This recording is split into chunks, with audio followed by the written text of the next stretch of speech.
Assalamu alaikum warahmatullahi wabarakatuh. How's everyone?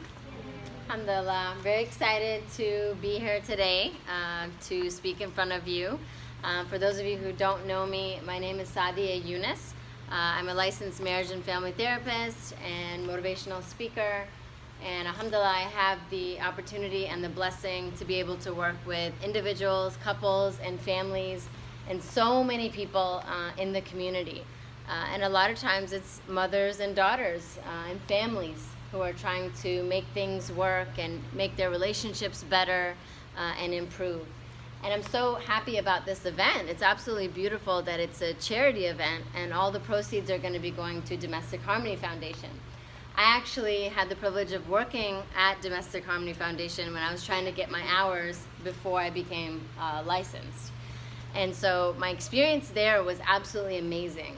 There's so many people in the community who are going through a rough time and mostly dealing with abuse, a lot of abuse, domestic violence, whether it's physical abuse or emotional or any other kind of abuse.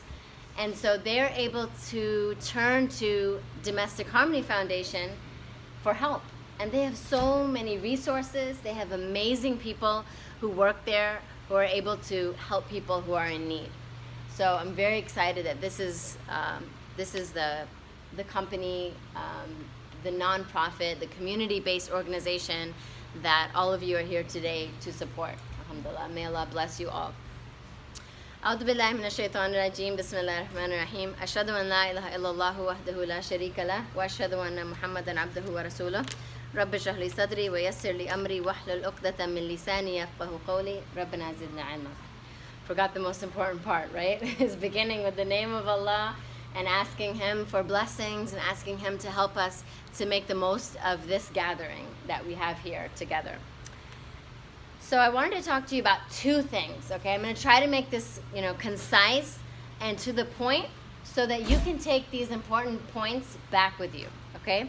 So two things, sisterhood and friendships, I kind of put that together, and then the mother-daughter relationships. And then after that, after I go through these 2 points, I will have a message for the moms, okay? Raise your hand, the moms in here. I'm one of you, okay? Alhamdulillah, mashallah. And then I'll have a message for the daughters. Raise your hand if you're daughters. A lot of the moms are daughters too, I guess, right? Mashallah, all of us, alhamdulillah. Okay, so that'll be the flow, okay? So the sisterhood and friendships, mother-daughter relationships, a message to the moms, and a message to the girls. So we have a lot of beautiful young ladies here, mashallah. So your message is going to be at the end. So you got to hold on and pay attention and listen towards the very end, inshallah, as well. So what is sisterhood? Sisterhood is such a beautiful word. It's really about a group of people, and that's us as Muslim women, right? As mothers, as daughters, as sisters, as Muslim women in the community, we are sisters to one another, right? This is our family of Muslim women. And sisterhood is such an amazing word, an all-encompassing word, because it talks about how we build each other up. We build each other up. We're there for each other, for support, for love, for encouragement. And ultimately, it's about that encouragement. Because life is not always easy, right? Life is tough. And we go through hard times, we go through tough times. We may feel all kinds of negative emotions. We may feel sad or angry or upset. And so we have our sisters, we have our Muslim sisters to lift us up, to encourage us, and to help us get through those tough times. So it's important for us when it comes to sisterhood and it comes to friendship, for us to be that sister and to be that friend that we would want. Right? That's the message that Islam gives us as well. When we want that sister or that friend to be there for us, right? To communicate with us, to smile with us, to laugh, it's important for us to be that kind of friend. And so it starts with you.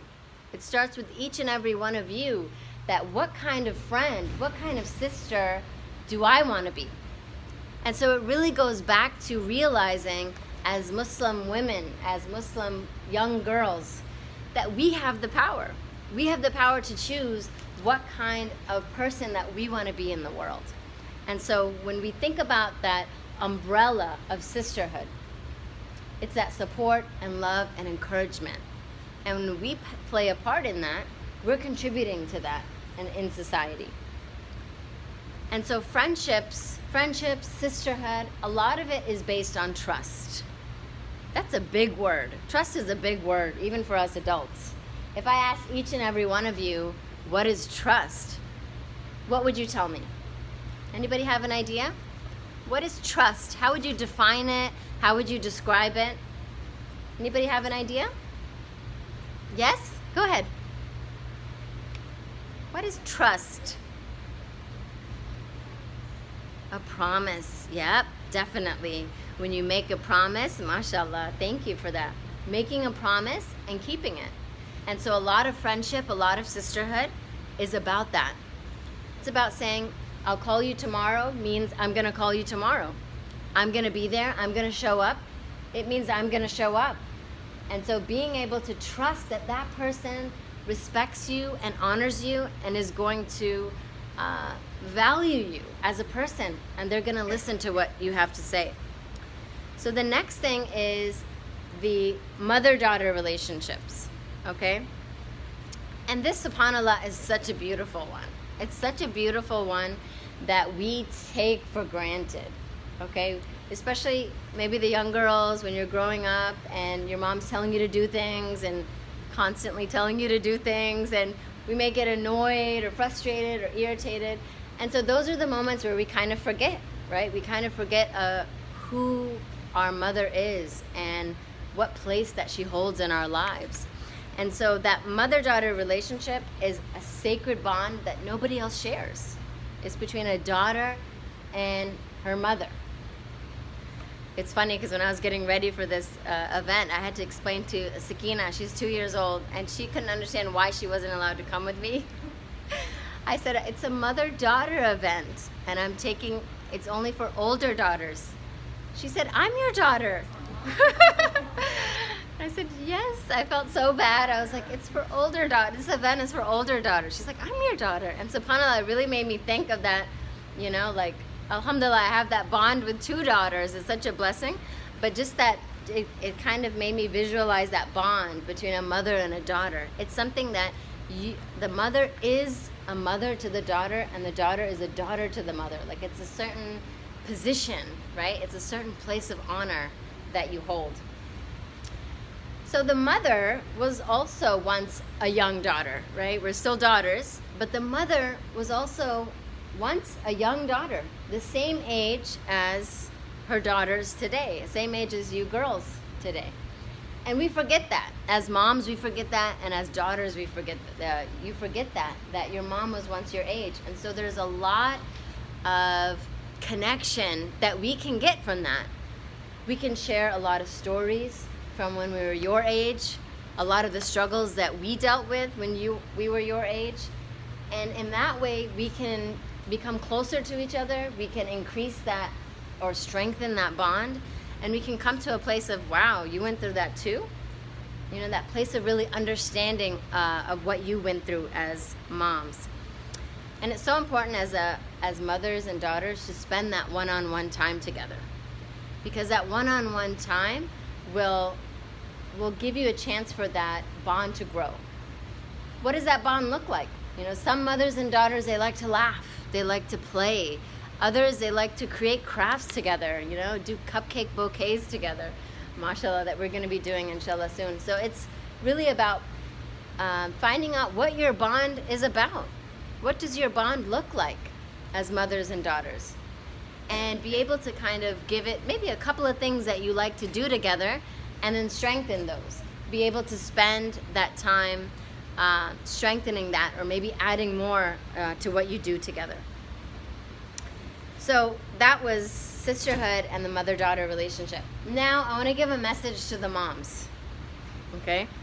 And this is to myself first, right? That you have a gem, right, in your daughter. And we know that as moms, but again, we take it for granted, we forget, we don't realize it.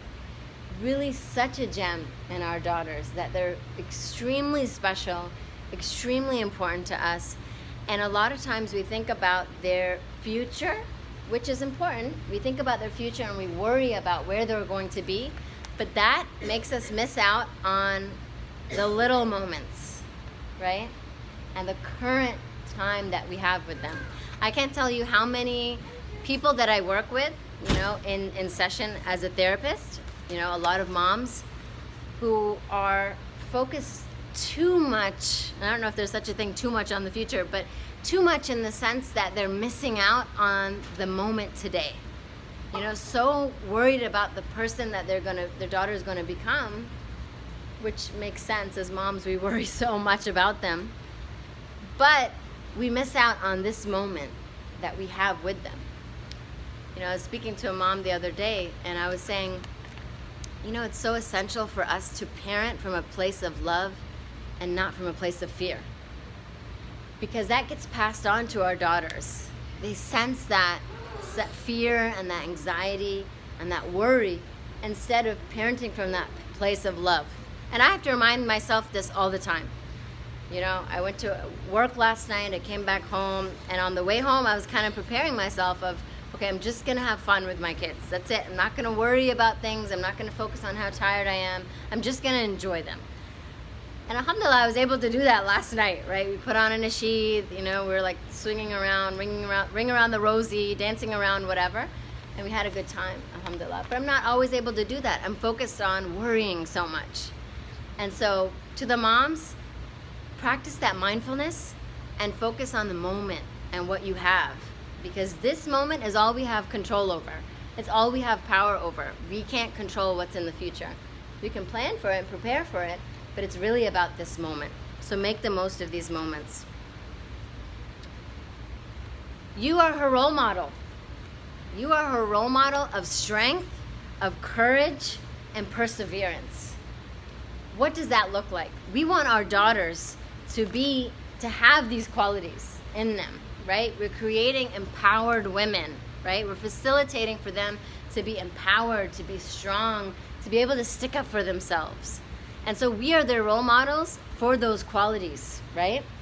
We have to show them what that is and what it means to be courageous, to face your fears, what it means to be strong as a woman. And that's another word that everybody has their own quality, their own understanding of it. But what does it mean? And how are we modeling that to our daughters? And perseverance as well. And the last tip for moms, listen more and talk less. And that's for me first. We tend to talk their ears off because we're like, you know what? I have to go cook and I have to go clean and I have to go drop somebody off and I have to go do this. Let me just get as much information as I can in them while I have these 10 minutes. I have 10 minutes. Let me get, Allah said this, the Prophet ﷺ said this, and are you doing this, and da-da-da-da. So we forget to kind of, we'll continue after the other.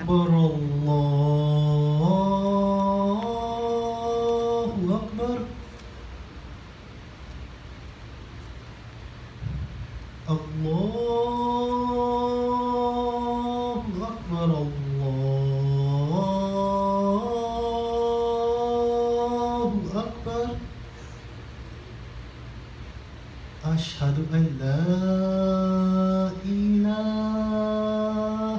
إلا الله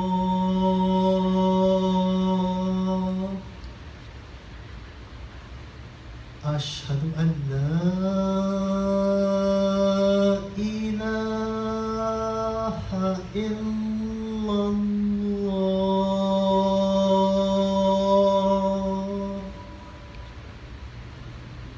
أشهد أن محمد رسول الله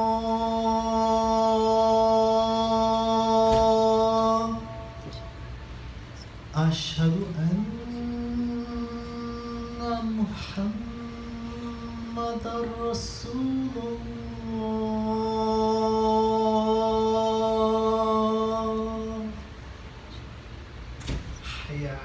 الصلاة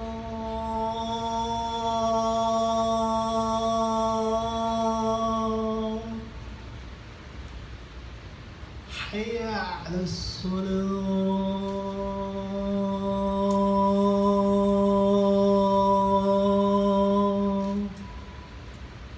حي على الفلاح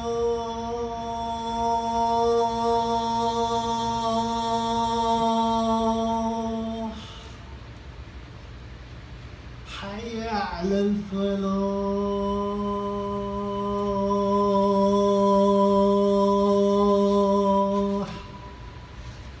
الله أكبر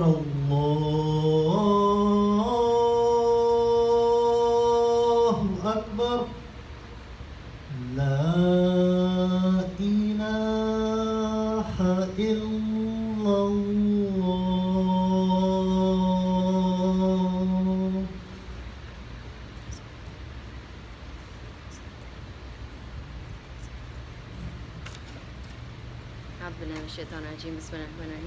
Okay, so we're just finishing up. So that was the message to moms, really to kind of focus on listening a bit more than we talk, especially as our daughters are reaching preteen and teen years. They really need that ear to be able to express themselves, somebody to listen to them.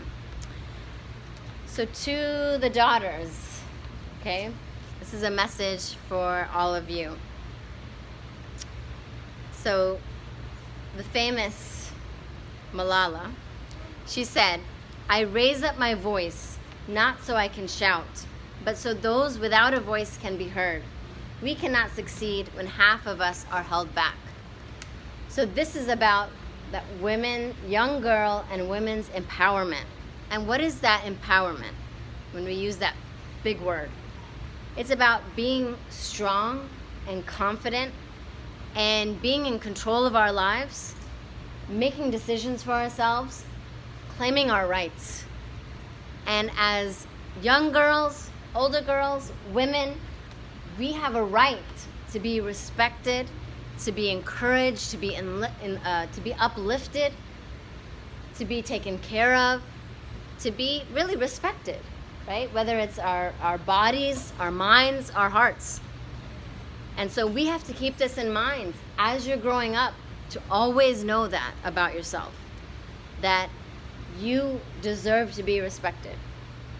And so it's so important to have the people around you who love you, who are taking care of you, to guide you on building that armor around you, to building that protection, and knowing how important you are, to not allow anyone ever to hurt you in any way, whether it's physically, emotionally, spiritually, hurting you in any way. And so knowing that you have a voice, you have an ability to speak and to tell somebody to stop, anybody who's hurting you, to stop, and to tell somebody to reach out to somebody, to get help, and to make it known that you deserve to be respected, right? So using that voice to never be taken advantage of.